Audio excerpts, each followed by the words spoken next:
Nah kalau tidak, tamat sudah.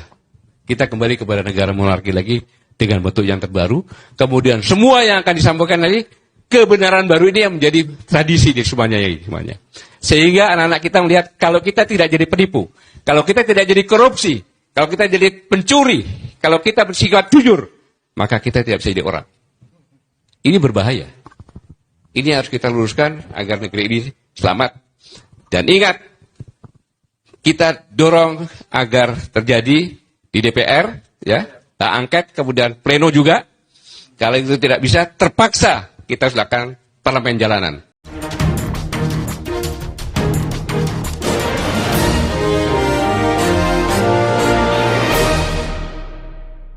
Selamat siang para netizen dimanapun kita berada, salam inspirasi bagi kita semua. Ini menarik begitu ya, sekarang ini Gatot Nurmantio menggaungkan hak angket ya, parlemen jalanan.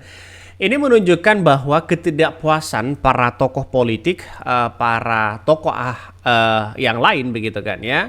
Bagaimana putusan Mahkamah Konstitusi selama ini seolah-olah ada tren baru ya, siapa yang punya kekuasaan mereka yang akan kuat. Benarkah? Ini akan menjadi spekulasi ini ya. Gatot Nurmantio, kita akan dorong hak angket ya. Kalau itu tidak bisa, terpaksa kita lakukan parlemen jalanan. Jelas mereka begitu. Artinya apa? Artinya selama ini banyak yang kemudian masih menggaungkan hak angket ya, untuk mendorong bagaimana caranya ya untuk mencari keadilan ya, bagaimana menyikapi dugaan-dugaan kecurangan yang ada selama ini. Saya dari awal begitu kan, daripada sengketa pilpres yang sudah implementasinya atau hasilnya atau putusannya sudah masyarakat Indonesia sudah tahu endingnya bagaimana begitu kan, seolah-olah di MK ya sana sini pada endingnya sudah tahu, sudah ketebak. Mending hak angket begitu ya, tapi karena hak angket, kekuatan dari hak angket ini adalah di DPR.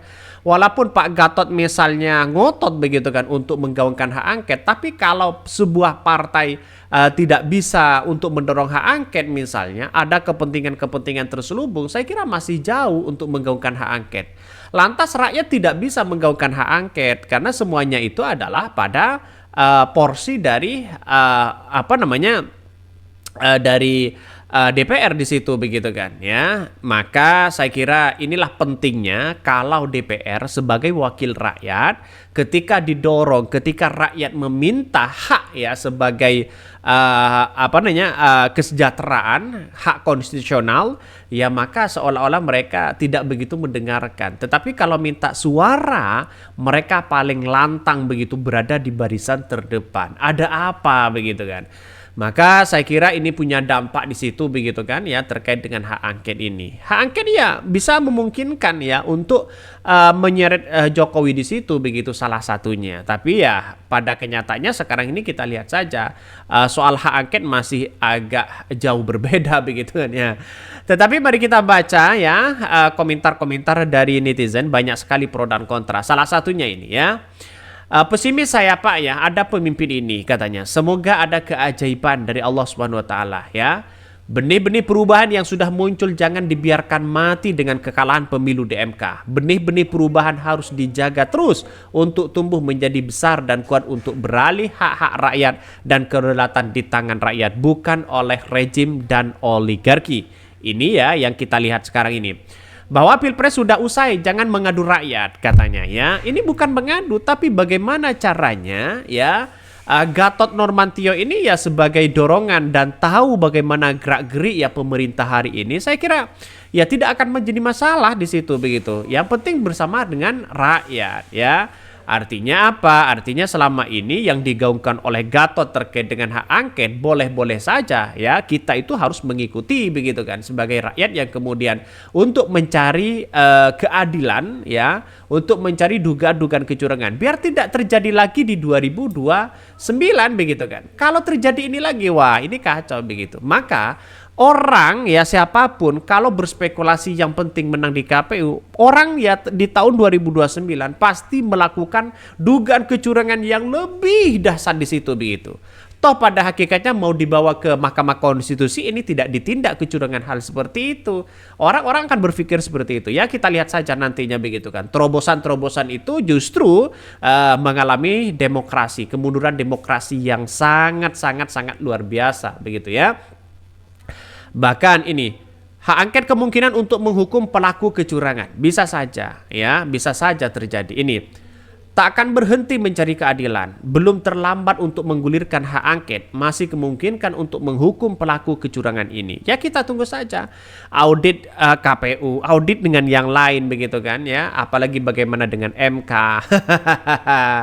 Ini yang harus kita telusuri betul begitu. Mengapa rakyat sekarang ini begitu setuju dengan hak angket bergulir kemana-mana begitu kan? Dalam artian ya kalau DPR mau, ya percuma kalau semuanya menggaungkan hak angket, rakyat dan masyarakat Indonesia menggaungkan hak angket, tapi toh pada hakikatnya begitu kan ya, toh pada hakikatnya tidak berjalan di DPR ya, sangat disayangkan. Ini hak angket DPR ya sah bergulir jika bansos ya terkuak maka Jokowi pasti lengser dan 02 terkena diskualifikasi.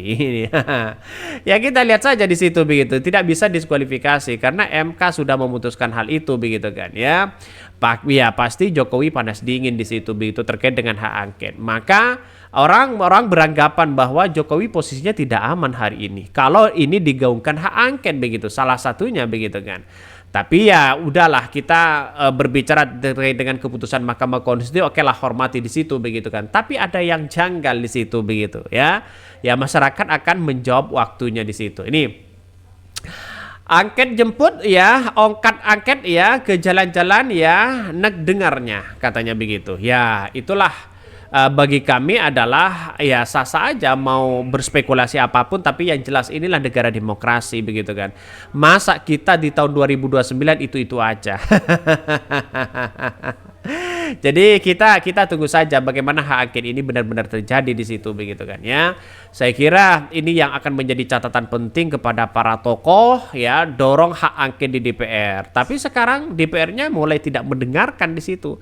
Kenapa? Di satu sisi mereka yang gagal di yang gagal menjadi DPR, mereka ya kita lihat saja apakah mereka mencari posisi aman atau bagaimana begitu kan.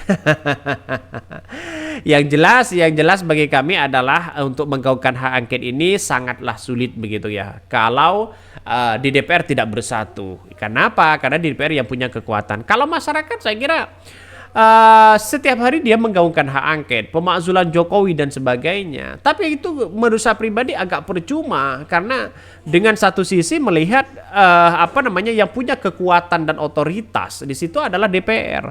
Kalau DPR-nya tidak bersatu, mereka hanya segelintir partai, maka saya kira agak jauh untuk menggaungkan hak angket. Karena satu-satunya hak angket yang bisa berjalan ya ketika mereka bersatu. Ya 25 dua partai saja sebenarnya cukup. Tapi kan kalau PKS dengan PKB saya rasakan sedikit mereka. Ya butuh Nasdem, ya butuh PDIP di situ begitu kan. Ya P3 katanya sudah berspekulasi mau bergabung ke koalisi begitu. Jadi ya karena dengan adanya seperti ini maka saya kira ini akan menjadi catatan penting kepada demokrasi. Masalah saya mau soal menjadi presiden siapa ya terserah, mau Prabowo kek mau ini kek mau itu ya terserah begitu kan ya. Yang terpenting itu adalah bagaimana dugaan-dugaan kecurangan itu benar-benar terungkap ya. Bukan ini soal siapa yang menang, soal siapa yang kalah. Bagi kami ya, yang terpenting itu adalah bagaimana mencari keadilan di tahun 2029 agar demokrasi akan semakin maju, agar Indonesia itu akan semakin maju. Itu aja sih sebenarnya. Jadi kalau sekarang ngapain hak angket, ngapain ini, ngapain, bukan soal itu begitu. Oke, mungkin itu yang kami sampaikan ya. Tonton terus channel Hot dari Podcast Rakyat ini karena ada berita-berita menarik dan viral setiap harinya. Salam para netizen, salam inspirasi bagi kita semua. Jangan lupa di subscribe di YouTube Hot dari Podcast Rakyat ini.